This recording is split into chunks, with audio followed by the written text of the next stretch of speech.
अस्सलाम वालेकुम। इनफर्टिलिटी या बांझपन इट्स अ रियल प्रॉब्लम। किसी भी घर में अगर ये प्रॉब्लम आ जाए तो उस घर का सुकून बिल्कुल खत्म हो जाता है। हर शख्स चाहता है कि उसको औलाद हो, लेकिन facts are facts, it happens कि किसी वजह से जो है बच्चे पैदा नहीं होते। अगर मुसलसल 1 साल कोशिश करने के बावजूद बच्चे पैदा नहीं हो रहे तो उसमें इन्वेस्टिगेट करना जरूरी है।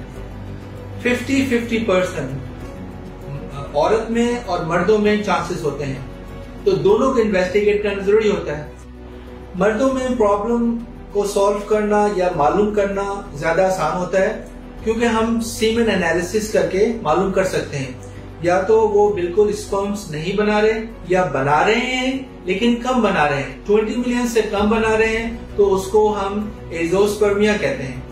अच्छा, इसके साथ साथ एक और प्रॉब्लम जो आती है, जो देखते हैं हम, इतने पेशेंट्स आते हैं उनमें जो नोटिस करते हैं कि बाज में नंबर्स काफी होते हैं लेकिन वो एबनॉर्मल सेल्स होते हैं, या तो उनकी मोटिलिटी मूवमेंट नहीं होती है या उनके शेप में डिफेक्ट होता है, तो उसकी वजह से प्रॉब्लम आ रही होती है। तो अब इस हवाले से क्या वो ट्रीटमेंट मौजूद है कि जो नए सरफेस में, जो नए मेडिकल साइंस में आए हैं, इसमें सबसे बड़ा जो रेवोल्यूशन आया है उसमें हम स्टेम सेल्स का यूज करते हैं। स्टेम सेल्स क्या है?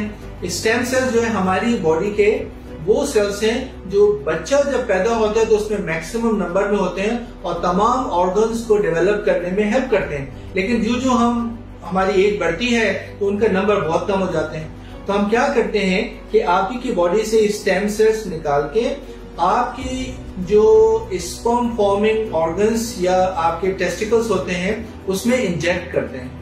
अच्छा, अब इसमें वो करता क्या है?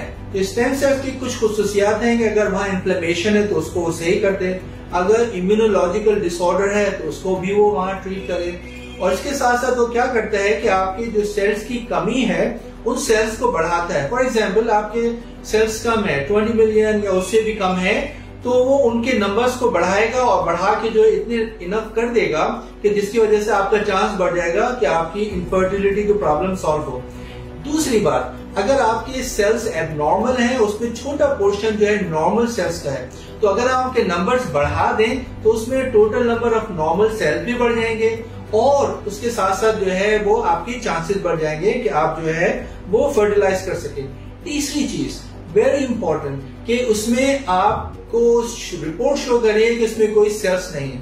उसमें आपको मालूम करना होगा उसकी वजह क्या है। या तो कोई ब्लॉकेड है जिसकी वजह से स्पर्म्स जो है आगे नहीं आ रहे हैं, या कोई दूसरा इन्फेक्शन है, या कोई ट्रॉमा या चोट लगी उसकी वजह से प्रॉब्लम है, तो या फिर आपके को हार्मोनल प्रॉब्लम है जिसकी वजह से आपको प्रॉब्लम है। तो इसको इन्वेस्टिगेट करना जरूरी है।